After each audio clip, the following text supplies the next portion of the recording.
Bonsoir Aymeric Caron. Bonsoir. Merci beaucoup d'être avec nous ce soir. Vous êtes député de la France Insoumise de Paris. Quel mot vous avez ce soir après ce qui s'est passé? Comme tous mes collègues, nous sommes scandalisés. Nous dénonçons avec la plus grande fermeté, évidemment, cette agression absolument inqualifiable. Est-ce que vous comprenez ce qui est en train de se passer? Il y a cette agression qui est absolument terrible. Il y en a eu d'autres ces derniers jours, ces dernières semaines. Est-ce que vous comprenez ce qui est en train de se passer? Alors, mon passé de journaliste m'oblige à prendre du recul pour essayer de comprendre, parce que j'essaie déjà de comprendre ce que vous mettez un peu dans votre question. Ces dernières semaines, qu'est-ce qui s'est passé? Il s'est passé tellement de choses ces dernières semaines. Je vais vous donner... Avec des manifestations de néofascistes, avec des agressions d'extrême droite, avec la condamnation d'ailleurs ce jour même de groupuscules d'extrême droite, avec l'assistant parlementaire d'une de nos députées, Aurélie Trouvé, qui a été agressée par des militants d'extrême droite dans le métro. Il y a plein de choses. Il y a aussi la mairie d'Angers, il y a aussi les Black Blocs de manif d'extrême gauche, énormément etc. de choses. Bon. Est-ce que vous faites... Le point commun, c'est la rencontre entre la violence et la politique? Je ne sais pas, je vous le dis, je vous réponds avec grande prudence. Si on doit partir de l'agression dont nous parlons à l'instant, si on doit tirer des conclusions générales de ce qui s'est passé là, et qui est absolument inacceptable, intolérable, je le répète, est-ce qu'on doit en tirer des leçons générales sur le rapport entre la politique et la violence? C'est un sujet de philo. Enfin, si par exemple, on met en lien... Qui sont ces personnes? Déjà, je dois savoir qui elles sont. Vous avez raison, Non, évidemment. Ça n'a rien à voir. Évidemment. On peut dire d'ailleurs même que ça n'a rien à voir avec ce que devrait être la politique. Mais en fait, pour prolonger un peu la question de Maxime, est-ce que quand on dit Emmanuel Macron est un homme autoritaire, il faut aller, comme c'était devant le siège de Renaissance, un député de la France Insoumise qui dit on a décapité Louis XVI, on va faire la même chose avec Emmanuel Macron.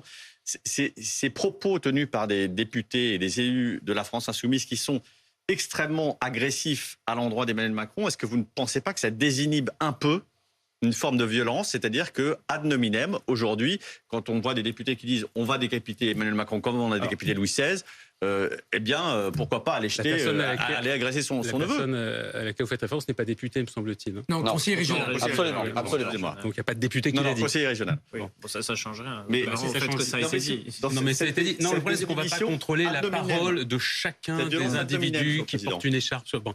Et puis, on fait quand même confiance à l'intelligence des individus, des Françaises et des Français. C'est-à-dire que si, à un moment, il y a une expression un peu forte qui est prononcée pour sa portée symbolique, évidemment, il n'y a jamais personne, par exemple, dans le groupe auquel j'appartiens à l'Assemblée, celui de la France Insoumise, jamais personne qui a appelé à exercer des violences sur quiconque. Jamais. Vous ne trouverez jamais ce genre de témoignage. Jamais. Un député avec un ballon de foot...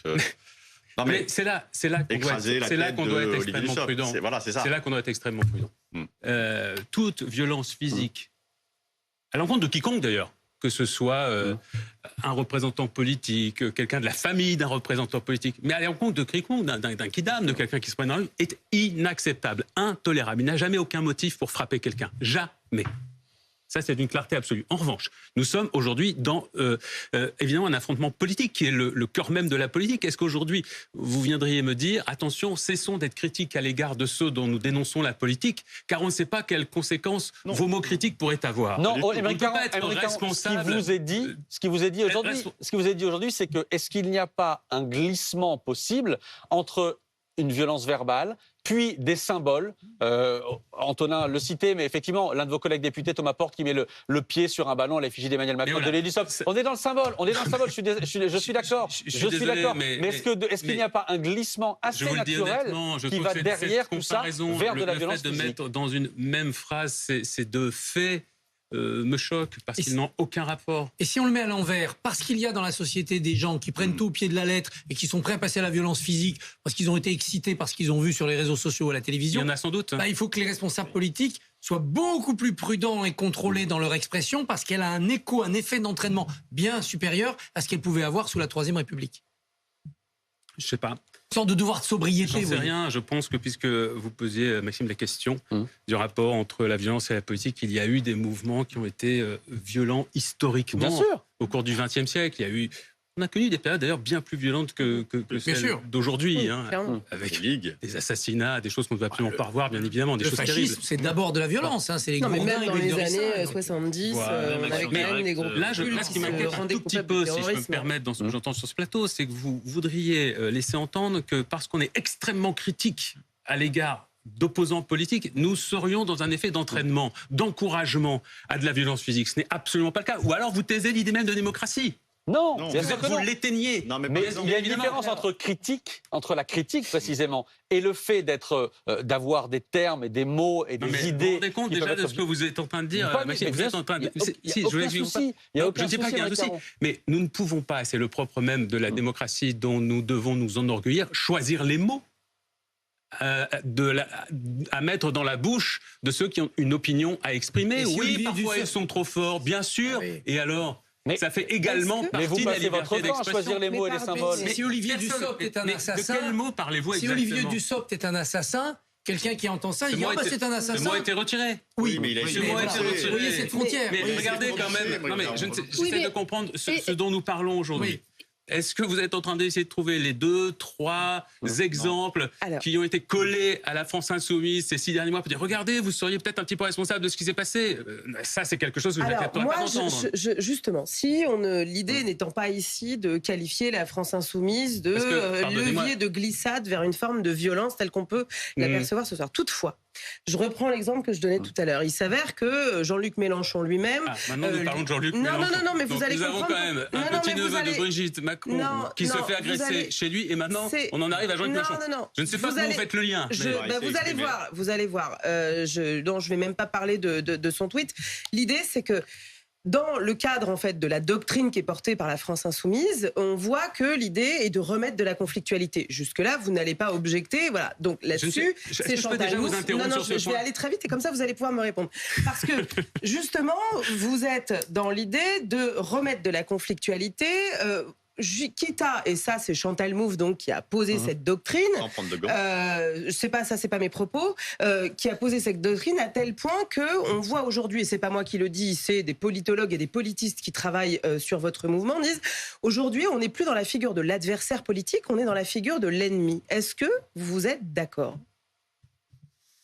On peut, là honnêtement, on peut avoir des décisions sémantiques. Je suis pas sûr qu'elles intéressent énormément nos spectateurs. Ben si, parce qu'en fait, un ennemi en politique, c'est pas un adversaire. C'est pas la même chose. Franchement, je suis désolé, les bras m'en tombent.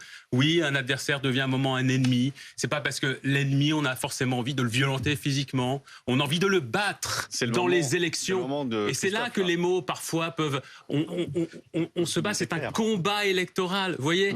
Donc, parfois, à certains moments, moi, par exemple, je considère que le Rassemblement national est un ennemi politique. Je le dis, un ennemi. Est-ce que ce mot vous gêne ? Est-ce que Macron est votre adversaire? Répondez-moi, est-ce que ce mot vous gêne? Est-ce que ça vous gêne lorsque je dis le Rassemblement national est un ennemi que je combattrai? Mais moi, je ne suis pas politique. Dans l'histoire, un ennemi... Et pourtant, vous savez quoi? Vous parlez de conflictualité. En réalité, pour préciser les choses, j'appartiens à un mouvement non violent, qui est la Révolution écologique pour le vivant, alliée à la France Insoumise. C'est la personnalisation qui est gênante. Et vous dites, par exemple, sous une forme de généralisation, vous avez choisi la conflictualité. Vous d'abord, à l'Assemblée, il faut savoir qu'on est 75. Et on a tous des idées de stratégie un peu différentes. Mais la conflictualité, le conflit, en l'occurrence, aujourd'hui, est provoqué très clairement par Emmanuel Macron. Ah non. Mais ça, c'est une réalité. Ça, c'est pas possible. Mais si, c'est pas mettre sur le même plan, si vous voulez. Là, vous êtes en train de glisser vers ce dont on a parlé tout à l'heure, c'est-à-dire que on a interrogé des députés de la France Insoumise, Sandrine Rousseau, qui n'est pas la France Insoumise. Non, je vous l'accorde. Et on lui parle des violences à l'endroit du neveu de Brigitte Macron. Elle nous répond. Je suis pas d'accord. Attendez. Je suis pas d'accord avec ce que vous faites. Je peux terminer, mais je trouve pas ça honnête. Je vais terminer. Je vais vous dire pourquoi c'est pas honnête. Mais la violence sociale qui s'exerce, le burn-out, en fait, on met sur le même plan. Comme un lien de cause à effet. Voilà, exactement. On met sur le même plan des accusations. On peut ne pas être d'accord avec la réforme des retraites. Donc de violence sociale, de maltraitance sociale. Pas du tout, c'est vous qui êtes en train de le faire et je vais vous le démontrer tout de suite. C'est ce que vous faites à chaque fois. Mais non, absolument pas. C'est très malhonnête. Cette idée qu'en fait on met sur le même plan et je vous explique pourquoi. On justifie ou on explique c'est entièrement faux. La violence physique parce qu'il y a une violence sociale initiale du président de la République. Avec d'autant plus de sympathie qu'on a été collègues, je vous apprécie. Mais moi aussi, mais c'est gentil. Mais franchement, là, c'est pas super honnête. Pourquoi? Première question que me pose Maxime. Il me pose une question très générale. Oui. Et je suis le premier à dire, est-ce qu'on peut mettre de la nuance là-dedans et pas amalgamer des choses qui n'ont pas de rapport? Ensuite, refaisons le fil de notre discussion. C'est vous qui me parlez de la théorie et de la doctrine de la conflictualité. C'est vous qui arrivez sur le mot de conflictualité. Alors, je ne suis plus, moi, à ce moment-là, en train de vous parler de l'agression qui a eu lieu sur le petit-neveu de Brigitte Macron. Je suis en train de répondre à la question qui me posait sur la théorie de la conflictualité. Et je suis à ce moment-là en train de vous parler de conflit. Et là, vous revenez, vous dites, comment osez-vous faire l'amalgame avec ce qui s'est passé entre la violence d'Emmanuel Macron et l'amalgame contre Louanger. Et je vous dis, attendez, c'est très malhonnête. Non, c'est pas des sophismes que je suis en train de vous faire. Je suis juste en train de refaire le fil de la conversation pour ceux qui nous écoutent. Donc, vous parlez de conflit et la conflictualité. Il y a effectivement un gros climat de tension sociale aujourd'hui dans ce pays qui sont exacerbés absolument par l'attitude d'Emmanuel Macron et de son gouvernement qui refuse d'écouter tout ce que racontent et tout ce que disent les Françaises et les Français. Vous exonérez-vous de toute Attendez. Il y a une chose. Je veux qu'on voit. Si ma responsabilité c'est d'être un opposant et d'exprimer mon désaccord avec Emmanuel Macron, ça c'est très grave pour la vision que vous faites de la démocratie. Ce soir, la réaction de Jean-Luc Mélenchon parce qu'elle est intéressante à 2 niveaux. Voilà le tweet posté par Jean-Luc Mélenchon ce soir. Des commentateurs indifférents aux tentatives de meurtre et agressions racistes contre les insoumis me somment de me prononcer sur l'agression à Amiens contre le chocolatier Trogneux. Je lui exprime ma compassion et je joins ma protestation à la sienne. Je demande à Macron et Madame d'en faire autant pour nos amis agressés ou menacés sans réserver leur sollicitude au seul Zemmour quand il fut molesté. Je vous interrogerai dans une seconde sur la deuxième partie du tweet de Jean-Luc Mélenchon, précisément sur un certain nombre de menaces qui ont été proférées contre lui, contre des élus insoumis, etc. Parce que là aussi, c'est intéressant, peut-être sur une trop grande tolérance qu'il y a pu y avoir sur ces menaces-là, sur ces violences-là aussi. Mais est-ce que la condamnation aujourd'hui de Jean-Luc Mélenchon n'est pas trop, comment dire ça, alambiqué? Est-ce qu'il n'y a pas une manière plus simple de condamner ce qui s'est passé à Amiens, tout simplement, sans louvoyer, sans passer par mille périphrases? Pardonnez-moi, je trouve extrêmement subjectif dans votre question. Vous voulez qu'on reprenne et qu'on en fasse une analyse de texte, tweet? Je veux bien, j'adore ça, j'ai fait des études de français, je m'y replonge. Première partie du tweet, qu'est-ce qu'il exprime? Il exprime le fait qu'on a découvert il y a quelques jours, qu'on a appris par voie de presse qu'il y avait un groupuscule d'extrême droite, précisément, qui avait, et qui se passera bientôt en cour d'assises, et qui avait prévu de s'en prendre à un certain nombre de cibles, parmi lesquelles le chanteur Médine, je crois, le CRIF et un certain nombre d'acteurs, dont Jean-Luc Mélenchon, et des rassemblements de la France insoumise. Et il s'est étonné à ce moment-là, Jean-Luc Mélenchon, qu'on ne l'ait pas informé. On était sur un projet d'attentat. Quel est le lien? Qu'est-ce que j'ai dit? Non, vous ne l'avez pas dit, mais c'est un projet d'attentat. Un projet d'attentat, absolument. Et donc... il se dit, c'est quand même curieux, quand ce sont des choses qui nous concernent, nous, la France insoumise, pas grand monde ne s'en émeut. Lorsque, je le rappelais tout à l'heure, le collaborateur de notre député a été agressé par des militants d'extrême droite qui ont été identifiés, on ne reçoit pas de témoignage de solidarité ou quoi que ce soit. Les gens de la France insoumise reçoivent très souvent des menaces. Leur vie n'est pas toujours simple. Donc, je crois que c'est exactement ce qu'est en train d'exprimer Jean-Luc Mélenchon. Il dit absolument, c'est absolument scandaleux, honteux, comme je l'ai rappelé très clairement tout à l'heure sur ce plateau, ce qui s'est passé à l'encontre de M. Trogneux. Mais dans ce cas-là, ayons un grand mouvement pour dire non collectivement à toute forme de violence à l'encontre de quiconque dans la classe politique. Christophe Barbier, là-dessus, est-ce qu'il n'y a pas eu effectivement, de la part de certains nombres dans le monde politique, une trop grande indifférence vis-à-vis aussi des menaces qui se sont exercées ou des pressions qui ont pu avoir lieu contre des élus insoumis et notamment contre Jean-Luc Mélenchon? Mais bien sûr, il y a une forme d'habitude, d'indifférence qui se fait. Là, ce qui est spécifique, c'est que c'est le petit-neveu, quelqu'un qui n'a rien à voir avec l'action politique. Quand on est politique depuis toujours, on attire évidemment les agresseurs, la vindicte. Et quand on est collaborateur de politique, on est parfois en dommage collatéral. Et on s'est trop habitué peut-être à cela. Et donc moi, je vais poser une question non aux politiques, mais aux législateurs. Est-ce que vous souhaitez voter des textes qui durcissent les sanctions contre les agresseurs d'élus, qui permettent de dissoudre plus facilement les groupuscules d'extrême droite et d'empêcher qu'ils se reforment sous un autre nom, qui permettent d'adopter une loi anti-casseurs enfin efficace contre les Black Blocs, etc., etc. Je ne suis pas partisan de rajouter des textes au texte. La législation, en principe, est déjà assez bien fournie en la matière. Je suis pour l'application des textes. Avec plus de moyens pour la police ? Je fais partie de ceux qui disent qu'en effet, il faut bien évidemment rajouter des moyens aux policiers. Ils sont trop peu nombreux, ça fait partie de notre programme, d'ailleurs, rajouter des effectifs de police. Moi, je veux dire, bien sûr qu'il y a aujourd'hui une forme de complaisance à l'égard de certaines formes de violence. Et quand je dis ça, je pense à des formes de violence en particulier, je pense aux violences d'extrême droite. Et donc, oui, on les laisse manifester. Alors, certes, des mesures ont été annoncées par le ministre de l'Intérieur maintenant. Pas toujours facile à appliquer, d'ailleurs. Non, mais il a fallu la démission du maire de Saint-Brévin, effectivement, pour que ce soit dans l'agenda. Le maire de Saint-Brévin, c'est quand même emblématique de quelque chose d'absolument incroyable. L'abandon de l'État dans cette affaire. Donc on a un homme dont on sait qu'il a affaire à des groupes qui l'agressent, qui l'insultent, et ainsi de suite. Et en plus, sur les groupes organisés, c'est une violence d'extrême droite très précise. Et ça, on est passé un peu rapidement là-dessus, mais c'est vrai que ça, c'est une responsabilité, en tous les cas, de ce gouvernement, je pense, sur... alors, ça n'explique pas ou n'excuse pas aucunement, quels que soient les types de violences qui sont exercées par ailleurs, mais effectivement, ça a été un double jeu de la part du gouvernement, parce qu'ils ont choisi leur cible privilégiée. Moi, je l'ai vu à plusieurs reprises, et ça a été très marquant de la part de la Première ministre, qu'on ne peut pas soupçonner quand même de tolérance vis-à-vis de l'extrême droite. Mais ça a été très marquant de la part de la Première ministre. Il y a eu des mots, cette phrase qu'elle a prononcée depuis la Réunion en disant... en ne voulant pas spécifiquement nommer des deux extrêmes. Les groupes, voilà, des deux extrêmes. Et c'était assez extraordinaire quand c'était extrêmement clair que dans le cas de Saint-Brévin, ce sont des groupes organisés d'extrême droite qui font tout ça. Donc c'est vrai qu'il y a eu du côté du gouvernement d'Emmanuel Macron... et c'est assez inexplicable pour certaines personnalités de ce gouvernement, une volonté de mettre sur un pied d'égalité et de s'en prendre bien plus fortement aux groupuscules d'extrême gauche. Et là, on revient un peu là-dessus. En écho à l'Assemblée, et par intérêt, et en pensant que c'était leur intérêt politique dans un premier temps, ce qui ne semble plus tout à fait le cas. Donc, il y a une espèce de tentative de reprendre un peu le guidon, mais ce sont aussi des événements très importants. De la même façon que le relativisme d'Elisabeth Borne sur cette affaire est coupable, le relativisme du tweet de Jean-Luc Mélenchon, pardonnez-moi, est quand même assez incroyable. C'est-à-dire que, en réalité... Mais je vois aucun relativisme. En fait, si, il y a du relativisme. C'est-à-dire qu'en fait, il lit ce qui est arrivé. Aujourd'hui, le fait du jour, c'est ça. C'est quelqu'un qui est le neveu d'un président de la République qui a été agressé parce qu'il est le neveu du président de la République. Donc, c'est pas un combat politique. Je trouve que Jean-Luc Mélenchon s'enorgueillerait... c'est bon. De condamner cette agression physique pour ce qu'elle est, c'est-à-dire une agression bête, brutale, injuste, scandaleuse, sans tout d'un coup faire le lien avec d'autres affaires qui n'ont rien à voir. Je veux dire, il faut distinguer ce qui est de la politique et ce qui n'en est pas. Qu'est-ce que vous en savez qu'elles n'ont rien à voir Qu'est-ce que vous en savez? Si elles ont à voir, c'est encore plus grave. Vous ayez le profil des personnes qui ont agressé ce monsieur.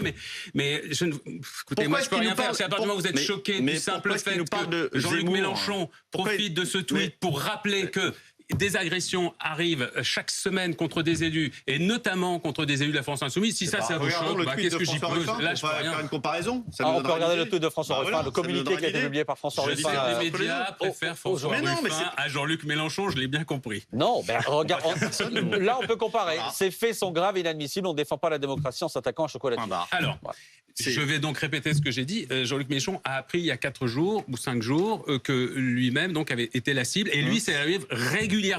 Donc, qu'à titre personnel, il sent qu'il y a un 2 poids 2 mesures à son encontre. Vous pouvez lui reprocher. Ça me semble purement humain. Bon, Guillaume Fard, une chose, parce qu'on en a parlé là à l'instant, on passe de ce qui s'est passé à Amiens, à Saint-Brévin, etc., sur la tolérance à l'extrême droite, à ces groupuscules d'extrême droite qu'on a laissé défiler, etc. Comment est-ce qu'on a lutté contre eux, ou est-ce qu'il y a eu une forme de tolérance?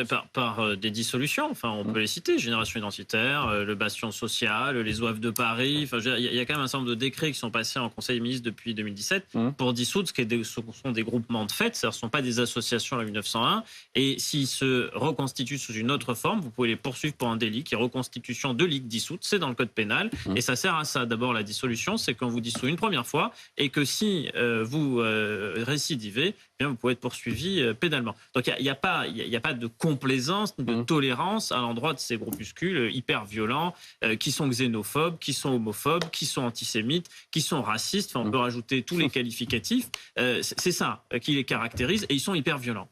Mais d'un autre côté, il y a aussi d'autres activistes qui sont violents et qui sont aussi fichés S. Il y a à peu près 1000 personnes qui sont fichées S dans la mouvance ultra-droite et à peu près 2000 dans la mouvance ultra-gauche. Et le point commun, parce qu'il n'y a pas d'équivalence, entre les activistes violents d'extrême droite, d'extrême gauche, c'est pas les mêmes mécanismes. Bon, mais en revanche, il y a une atmosphère. Il y a une atmosphère de préparation des esprits. À la base de tout passage à l'acte violent, d'où qu'il vienne, on peut même inclure le djihadisme, il y a la préparation des esprits, on prépare des âmes avant de préparer des combattants. Et c'est comme ça pour tous les activistes violents, quels qu'ils soient. Et donc ça veut dire que quand on a des propos dans le débat public qui sont ouvertement anti-migrants, ça peut atteindre un homme qui, au mois de décembre, va rue d'Anguin, avec un pistolet et qui tire sur des personnes qui sont d'origine kurde et qui sont chez le coiffeur. Voilà, c'est aussi simple que ça. Et quand on tient des propos qui disent que les bouchers seraient des assassins parce qu'ils manipulent de la viande, ça peut conduire... je sais pas pourquoi je sens une allusion qui m'est destinée. Non, je veux aucun procès d'intention, je vous ai même pas cité. Mais non, c'est pas vous qui... Vous avez traité les bouchers d'assassins? Non, c'est pas donc c'est pas vous. Mais donc, en revanche, il y a une femme qui l'a fait, qui s'est réjouie de la mort du boucher du Super U de Trèbes lors de l'attentat de Trèbes en 2018, considérant que c'était un assassin en moins. Voilà, elle a été condamnée pour apologie du terrorisme. Et dans d'autres cas, vous avez des agressions physiques de boucher. Mais c'est une atmosphère. Là, faut pas être au fond non plus. Là, le cas, je m'en souviens de ce cas-là, mais c'est une personne qui s'exprime, qui ne représente qu'elle-même sur Twitter. C'est une atmosphère. C'est pas un groupuscule organisé. C'est caractéristique d'une atmosphère qui peut justifier des agressions physiques de boucher du passage avec violence. Mais on peut prendre action directe. C'est une atmosphère qui conduit à l'assassinat d'un PDG, Georges Besse, qui est PDG de la Régie Renault. Dans une atmosphère anarchiste qui justifie... Avec une racine idéologique, bien sûr. Et donc, c'est exactement ça. Et donc, dans tous les passages à l'acte violent, à la préparation des esprits. Et si on relit, et je ne suis pas d'ailleurs particulièrement fan du personnage, mais ce qu'écrit Rouillant, ça n'est ni plus ni moins que ça. C'est-à-dire l'auteur, du commando qui a conduit à l'assassinat de Georges Besse et du général Audran. Oui, mais est-ce que globalement, en France, comme c'est le cas en Allemagne, en Belgique, dans plusieurs pays d'Europe, où les violences des groupuscules d'extrême droite est devenue la menace numéro 1, c'est le cas aux États-Unis également. Est-ce que c'est le cas en France aussi, ou est-ce que la France finalement se diffère? Numéro 1, parce que non, il n'y a pas de hiérarchisation. C'est pas super au djihadisme. Mais le terrorisme islamiste est devant. Mais ça fait partie des menaces. Non. Attendez, juste une chose. Je veux juste qu'on recadre les choses parce qu'on a dévié. J'ai ouvert cette parenthèse sur l'extrême droite pour préciser les choses. On a dévié ce soir sur Amiens. On n'a pas d'informations particulières sur les auteurs. Sur les auteurs. Ce que l'on sait du contexte, c'est que c'était visiblement hier soir une manifestation anti-réforme des retraites et que c'était ce point de départ-là hier soir, avant l'agression. La photo qu'on a vue de la manifestation devant la confiserie avec des policiers, ça c'était en mars. Il y a des drapeaux de syndicats. Ça c'était en mars. Il y a des drapeaux de syndicats. Donc vous voyez, il y a quand même un problème à venir dire allez, venez manifester contre la chocolaterie Trogneux. Et puis on se retrouve quelques mois après avec des abrutis qui eux passent à la violence physique. Y a-t-il une responsabilité ou non? Pénalement, non, évidemment. Politiquement, psychologiquement, symboliquement, avoir dit tiens, en mars, la manif anti-retraite devant la chocolaterie Macron, ça pose un problème. À Amiens en plus, où a été signée la charte d'Amiens qui a fondé le syndicalisme. Ce que vous dites, attention, il faut le prendre aussi avec grande prudence. Parce que vous êtes en train d'expliquer que le fait de manifester devant un magasin pourrait inciter à la violence contre les propriétaires d'un magasin. Vous imaginez, vous êtes en train finalement de remettre en cause le principe même de la manifestation. Non, mais pourquoi devant ce magasin? Il n'a rien à voir avec la réforme des retraites. Vous pouvez pas jouer les innocents. Je ne suis pas en train de vous dire que c'était une bonne idée. Je suis en train de vous dire que c'est un raccourci trop facile de dire que parce qu'il y a eu des manifestants un jour, eh bien c'est ce mouvement politique de protestation face à la réforme des retraites qui a entraîné cette agression. Parce que non, dans ce cas-là, on n'a pas le droit de manifester contre les retraites. On arrête de manifester. Alors attendez, parce que ce symbole-là précisément de la chocolaterie, c'est pas le seul symbole qui a été choisi ces derniers mois, ces dernières années, en lien avec Emmanuel Macron, Pauline Simonet. Non, effectivement, allez, s'il y a bien un lieu qui est devenu le symbole de la Macronie, vous en parliez tout à l'heure, c'est la Rotonde, la célèbre brasserie du 6e arrondissement, où Emmanuel Macron avait fêté sa qualification pour le second tour en 2017. Eh bien, elle a été ciblée à de nombreuses reprises. La dernière fois, c'était le mois dernier, en avril, au début du mois d'avril, en marge des manifestations contre la réforme des retraites. Le restaurant a été, vous le voyez sur ces images, caillassé. Puis finalement, il y a eu un départ d'incendie sur la devanture de ce restaurant.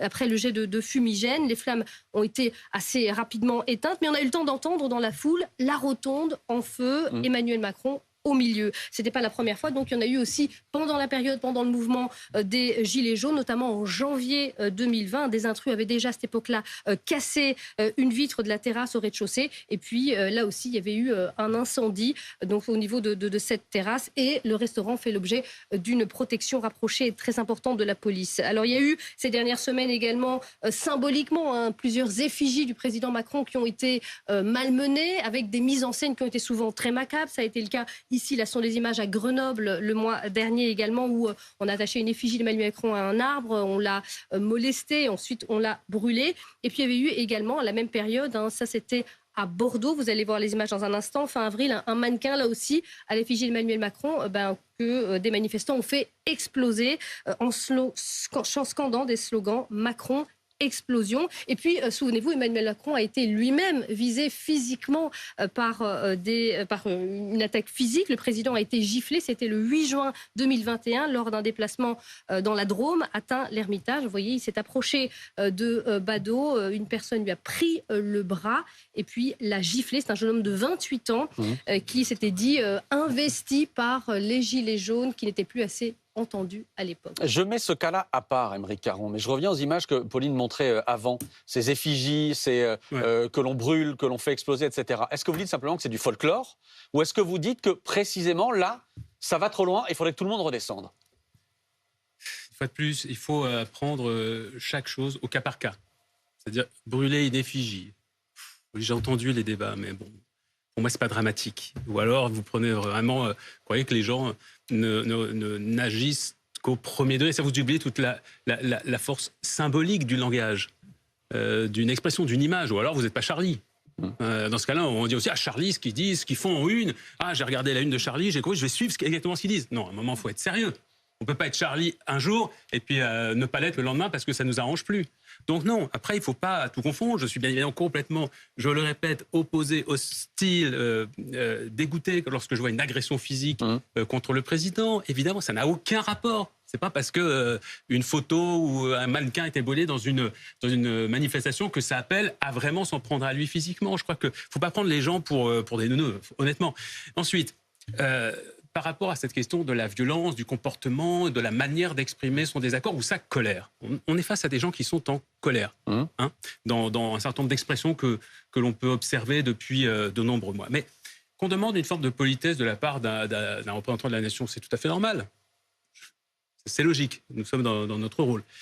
En revanche, des gens qui manifestent parce qu'on vient de leur voler 2 ans de vie, parce qu'ils ne savent pas comment ils vont boucler leur fin de mois, parce que les prix des produits alimentaires explosent, qui ne savent pas si leur enfant va pouvoir être soigné correctement à l'hôpital, qui voient que justement pour leur enfant, le système éducatif est complètement en train de s'effondrer. Ces gens, effectivement, parfois, ils peuvent ne pas rester dans une politesse totale, absolue, dans la bienséance, lorsqu'ils expriment non seulement leur colère, mais aussi leur désespoir. Et je trouve quand même qu'on serait assez malvenu de leur reprocher. Moi, je voulais juste une question pour Christophe Barbier sur la détestation apparente, en tous les cas, vis-à-vis d'Emmanuel Macron, parce qu'il y a d'autres présidents qui ont été malmenés, etc. Mais il y a, pendant ces manifestations contre la réforme des retraites, il y a eu des commentaires notamment de proches d'Emmanuel Macron, en off, évidemment, d'un conseiller de l'Élysée notamment, qui disait le problème, c'est que les gens, ils le détestent. Il y a une véritable haine contre Emmanuel Macron. Est-ce que ça, vous qui observez la vie politique depuis longtemps, est-ce que vous sentez une haine particulière, viscérale contre ce président-là? Oui, et elle est due à mon avis à 3 raisons, 2 mineures et une majeure. Les 2 mineures, c'est le fait que Emmanuel Macron, dans son comportement, son attitude, puisse être assez provoquant, les petites phrases, son style, sa manière d'aller au contact, comme il le dit lui-même, peut être un facteur perturbant. Mais pour moi, c'est vraiment mineur. Deuxième phénomène, mineur aussi, mais un peu moins, c'est le fait qu'il a complètement cassé le paysage politique. Donc il n'y a plus les cadres, la droite contre la gauche, le champion de la gauche, c'est lui, le champion de la droite. Donc il y en avait de la violence avant. Les gens traversaient la rue pour cracher à la figure de François Mitterrand avant qu'il soit président de la République. Mais là, comme il n'y a plus du tout ces digues, comme il a chamboulé le paysage politique, la lave est sortie du volcan, comme s'il avait fracturé la croûte terrestre. Et puis le troisième phénomène majeur, à mon avis, qui explique ça, et ça, c'est pas la faute d'Emmanuel Macron, mais de l'époque, c'est les réseaux sociaux. C'est-à-dire qu'avant, insulter le président, dire « je vais te couper la tête », c'était dans le café du commerce avec 3 copains pastis à la main qui l'entendaient et qui rigolaient. Maintenant, vous mettez ça sur Twitter et si vous faites une vidéo un peu marrante, vous pouvez avoir des millions de gens qui la voient et qui la like, comme on dit. Et donc, c'est une machine à fabriquer de la haine antipersonnelle qui avait commencé sous Nicolas Sarkozy, que François Hollande a un peu épongé, mais il a détesté différemment, et qui ressort complètement avec Emmanuel Macron. Il est le premier président de l'ère de la sauvagerie réseaux sociaux, de la sauvagerie Twitter. Je ne sais pas s'il faut parler de sauvagerie Twitter. Je dis sauvage parce qu'il n'y a pas de règles. C'est oui, mais parce qu'en fait, même si on mettait des règles, ce serait comme essayer de conscrire des conversations qui sont dans un cadre privé, sauf qu'effectivement, là, on est sur un privé. Espace... Oui, mais c'est accessible à des millions de gens. Oui, mais on a ça, c'est pas possible, parce que c'est comme si des gens sortaient dans la rue avec une pancarte avec des propos ouvertement antisémites. Dans l'heure, ils sont arrêtés. Sur Twitter, ça pullule, ça prospère, sans aucune règle. Et c'est ça qui est insupportable. C'est celui qui vient avec des propos racistes sur lui, avec une pancarte dans la rue, en 2 secondes, on l'arrête, on dit enlevez-moi ça, arrêtez-moi cet individu, et il est arrêté tout de suite parce que c'est insupportable. Mais sur Twitter, il n'y a pas de règle. Et donc n'importe qui va dire des horreurs. Nora. Je veux bien qu'on parle de mais quand ils sont prononcés dans le confort de l'anonymat, on n'est jamais condamné. Mais ça, Nora, allez-y, Nora. On voit bien que depuis des années, c'est le débat qu'on a depuis des années. Est-ce qu'on est en capacité aujourd'hui de contenir en fait ces discours de haine? Pardon, mais vous me parlez de quelqu'un qui sortirait dans la rue avec une pancarte. On a vu des discours de haine pendant la campagne présidentielle incarnés, portés de manière très claire, très franche sur des plateaux télé, ici y compris. Ça n'a jamais donné lieu à quoi que ce soit. Et je parle d'Éric Zemmour. Donc à un moment, on va se... on avait identifié le personnage. Voilà, donc oui, mais à un moment, je vais le dire de manière claire, puisqu'on ne va pas utiliser de circonvolution. Donc en fait, à un moment, qui est l'émetteur? Qui est l'émetteur du discours de haine? À un moment, ça a aussi fait sauter des espèces il y a des effets de cliquet, et on est passé sur des effets de cliquet qui ont conduit aussi à ça. Dans l'autre sens, le président de la République aussi, sans aller jusqu'à dire qu'il a une responsabilité dans ce qui se passe aujourd'hui et ce dont on parle et cette violence-là, ce climat dont on parle. Quand celui-ci, dans cette atmosphère, quand celui-ci dit à des gens, pour trouver du boulot, il suffit de traverser la rue. Quand il dit aux Gilets jaunes qu'ils viennent me chercher, à tel point qu'ils viendront le chercher à la préfecture de Clermont-Ferrand ou de Saint-Étienne. Puy-en-Velay. Pardon, excusez-moi. Quand on voit... que celui-ci, face à cette colère qui s'exprime, dit aussi que la foule n'a aucune légitimité. C'est-à-dire que ce n'est même pas un peuple. On parle de la foule, c'est-à-dire qu'on est dans une masse informe qui finalement ne représente rien. Cette violence-là symbolique, là aussi dans les mots, ce sont les mots d'un président de la République. Là où il devrait y avoir quelque chose de l'ordre de l'apaisement, puisque c'est normalement l'objectif de ces 100 jours, on est dans quelque chose qui va complètement à l'encontre de ça. Donc, l'objectif, et c'est ce dont on parle finalement vis-à-vis des élus, et notamment les maires, les petits élus, on sait que le nombre d'attaques a été largement multiplié, j'ai les chiffres, mais... Il faut que, globalement, il y ait une redescente. Mais ça, il va falloir aussi que, du côté des médias, du côté, effectivement, des réseaux sociaux, qu'il y ait une espèce d'aggiornamento collectif. On ne peut pas, d'un côté, demander aux Français, en fait, de se tenir à carreau, et de l'autre, laisser des candidats à la présidentielle tenir des discours de haine ou des députés dans l'hémicycle du côté de l'extrême droite, par ailleurs, avoir ce type de discours. Et c'est ça qui n'est pas audible. C'est-à-dire que c'est ça que la plupart des Français ne peuvent pas comprendre. C'est ce sentiment d'une forme de 2 poids 2 mesures à minima, voire d'un sentiment qu'il y en a qui seraient plus écoutés que d'autres ou plus légitimes que d'autres à prendre la parole dans l'espace public. Aymeric Caron, je vous voyais prendre des notes à l'instant sur ce que disait Nora Madi. Non, mais pardonnez-moi, mais il me semble que le débat que nous avons me semble un petit peu décalé. Une fois qu'on a exprimé notre émotion, notre rejet total de l'acte que nous avions à commenter en début d'heure. Mais il faut quand même juste réexpliquer, si ça n'a pas été bien compris, qu'on est dans une crise sociale majeure, une crise politique majeure, une crise économique, une crise démocratique majeure, et que évidemment que ça génère de la tension. Évidemment, évidemment que ça ne justifie rien derrière. Mais c'est pas ça la question. La question, c'est que vous n'allez pas ensuite contrôler, diriger la manière dont les uns, les unes, les autres vont exprimer ce mécontentement, ou, je reprends ce mot, ce désespoir. Il est là. Et c'est là qu'on en revient à Emmanuel Macron et à ses ministres. C'est que, bien évidemment, par leur attitude de déni, par leur attitude de cécité, de surdité, eh bien, ils alimentent en effet cette colère qui peut... mais ce que disait Nora à l'instant, c'est qu'il y avait une responsabilité collective.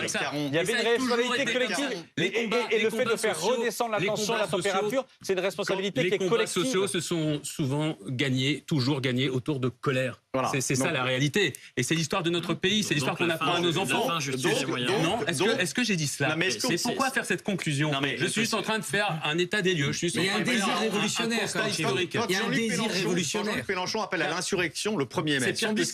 Le discours de Jean-Luc Mélenchon, le 1er mai... Je ne pense pas qu'il y a un désir révolutionnaire. Le 1er mai, le discours de Jean-Luc Mélenchon, c'est l'insurrection. C'est renverser la République.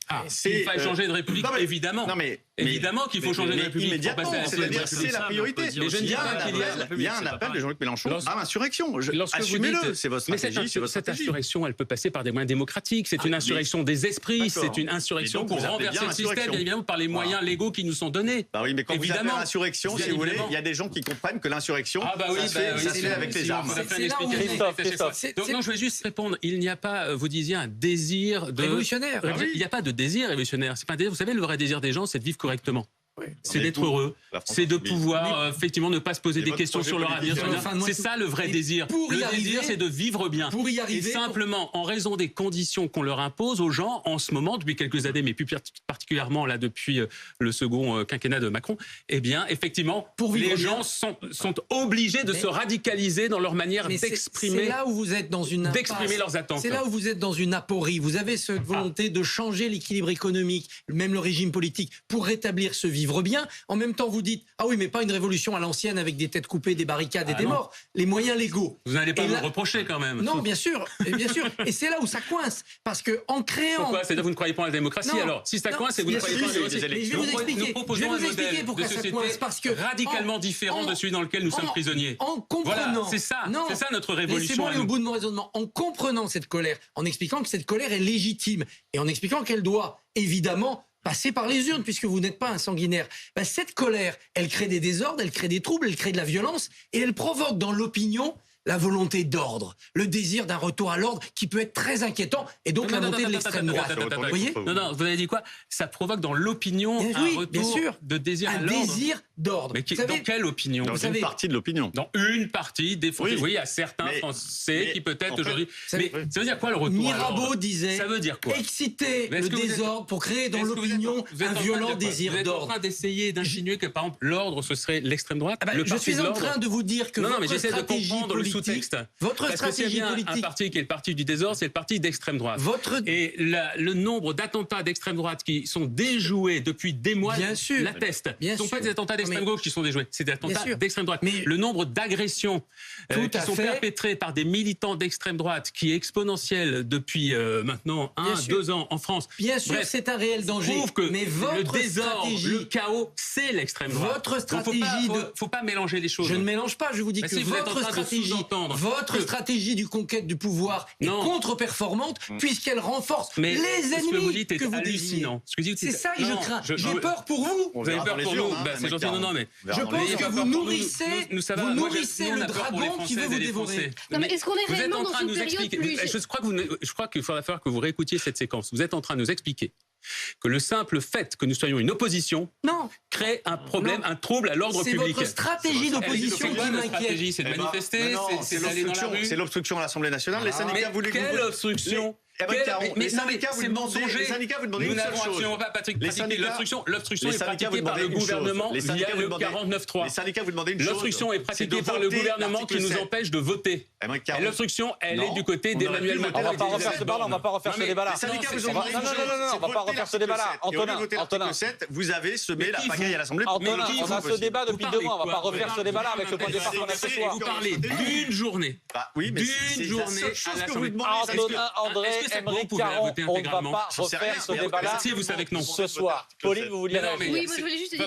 Votre présentation n'est pas honnête. Est-ce qu'on est réellement dans une période qui est beaucoup plus violente d'un point de vue politique ? Parce que si on regarde les fois où les présidents ont été menacés directement, évidemment... Voire assassinés. On peut voir assassinés, effectivement, mais là, si on remonte au général de Gaulle ou même Jacques Chirac, où il y avait eu un militant d'extrême droite qui a tout de même tenté d'assassiner. Donc, comment est-ce que vous définiriez la période dans laquelle on se trouve ? Est-ce qu'elle est réellement plus violente ? Est-ce que c'est une autre forme de violence qui gangrène un peu plus la société ? Pas plus violente, mais il y a une énorme loupe sur cette violence. C'est-à-dire que cette violence n'échappe à aucun citoyen à l'instant T où elle est commise. Elle devient spectacle immédiatement et elle se répand en quelques minutes, en quelques secondes, sur l'intégralité de la sphère de la citoyenneté. Quand Paul Doumer était assassiné, le temps que ça arrive au fin fond du Berry par la presse écrite avec tous les commentaires d'usage, ça ne provoquait pas cela, ni l'émotion, ni éventuellement la compréhension ou le soutien. Et donc on est maintenant dans ce raccourcissement du temps de la contagion de l'émotion politique face à des phénomènes qui peuvent être extrêmement néfastes. On a aussi un seuil de tolérance à la violence. Mais bien sûr, c'est parce qu'en fait, en réalité, nous sommes entrés dans une société moins violente qu'elle ne l'était il y a 50 ans ou 100 ans. Bien sûr. Dans les années 80, dans les années 70, on évoquait action directe. Et alors, il faut voir ce qui se passait aussi chez nos voisins, que ce soit en Allemagne, que ce soit en Italie. La violence politique, c'était des assassinats, des enlèvements, des séquestrations. On parlait du djihadisme tout à l'heure. C'était pas l'objet du débat. Sur l'extrême droite, dans les années 80-90, on avait affaire à des groupuscules et ça se tabassait. Il y avait des morts. On était face à un climat d'extrême droite dès les années 70 voilà, en France, évidemment. le groupe Charles Martel. Voilà, exactement. Il y a un terrorisme d'extrême droite qui tue en France les attentats à la bombe dès les années 70 sur le territoire. Donc là-dessus, effectivement, on sait depuis, mais ça, je parle sous votre contrôle, Guillaume, c'est que depuis les années 90, on a globalement eu, sauf sur la dimension attentat islamiste et le djihadisme, on a globalement un nombre d'événements qui a baissé, une forme de pacification, avec, depuis effectivement l'avènement des réseaux sociaux, une forme de d'ébullition. Mais on a aussi ce seuil de tolérance. Et ce qui rend insupportable les événements. Évidemment, et c'est bien logique. Comme ceux qu'on a vécu là, à Amiens. Une question encore, Aymeric Caron. C'est la question que je posais tout à l'heure à Frédéric Souillot, le patron de Force ouvrière. Est-ce que tout ça ne se fait pas aussi dans une atmosphère où les syndicats, la gauche, laissent penser à beaucoup de monde en France qu'il y a encore un espoir sur les retraites, alors que précisément, vous avez un gouvernement en face de vous qui vous dit il n'y aura pas de retrait. C'est terminé. Il faut stopper ce mouvement. Est-ce que de le prolonger à l'infini, comme c'est le cas en ce moment, est-ce que ça ne provoque pas ce genre de risque de phénomène de plus en plus colérique et violent? De prolonger la lutte Est-ce que ce n'est pas l'inverse? Est-ce que ce n'est pas l'obstination? Le gouvernement dit écoutez, c'est fait, c'est passé, on passe à autre chose. Mais Jacques Attali lui-même, qui n'est pas un dangereux gauchiste, a écrit un texte il y a quelques semaines pour expliquer qu'Emmanuel Macron avait complètement tort dans sa stratégie et que la raison devait en principe le pousser à retirer son texte, justement pour ne pas exacerber les violences. Jacques Attali l'a dit. On ne peut pas inverser la cause et la conséquence. La cause, elle est bien du côté du gouvernement et d'Emmanuel Macron qui est complètement sourd, puisque on lui explique que 7 Français sur 10 ne veulent pas de son texte, que 93% des actifs n'en veulent pas. Il s'obstine. Les députés n'en veulent pas. Personne n'en veut. Et il y va quand même. Et là, vous êtes en train de dire il faudrait peut-être arrêter, vous, l'opposition, les syndicats, de continuer à dire que ça ne vous plaît pas. Non, sérieusement. Arrêtez, mais pour donner rendez-vous dans les urnes, comme vous le disiez, à la prochaine dissolution, au pire, en 2027. Mais en attendant, on ira jusqu'au bout, avec tous les moyens légaux, évidemment, qui nous sont donnés, pour faire opposition à ce texte et au fait qu'il soit appliqué. Donc, évidemment. Vous continuez à dire ce soir qu'il y a un espoir. Il y a toujours un espoir, effectivement, tant que les choses ne sont pas arrivées. Et pour l'instant, le texte... Donc, votre prochain espoir, c'est quoi? On va déjà... Comment? Le 6 juin, non? Le 8. Le 6, les manifs, et le 8, le vote... On va voir, effectivement, ce vote, il est intéressant.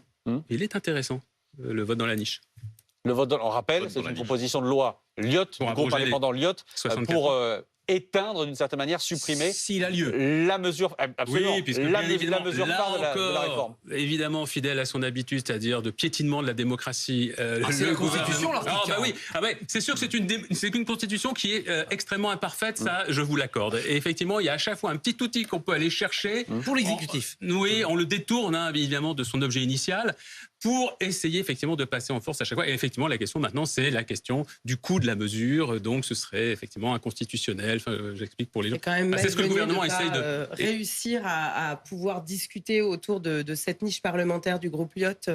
Ça viendrait s'ajouter au 47.1. Oui, je pense que c'est important qu'on vote. On va le voter en 2 jours. Le groupe Lyotte serait bien inspiré de rédiger une loi avec des financements dedans. Bon, on arrive au bout. Donner rendez-vous à une conférence sociale, c'est un peu court. Si le groupe Lyotte, et Amédée de Courson est un spécialiste des finances, rédiger un vrai plan de financement, il n'y a plus d'article 40. On arrive au bout, Christophe Barbier. Merci beaucoup, Aymeric Caron, d'avoir été avec nous ce soir. Ils ne veulent pas s'arrêter ce soir. Je ne sais pas ce que vous avez. Merci, Aymeric Caron. Merci à tous les 6.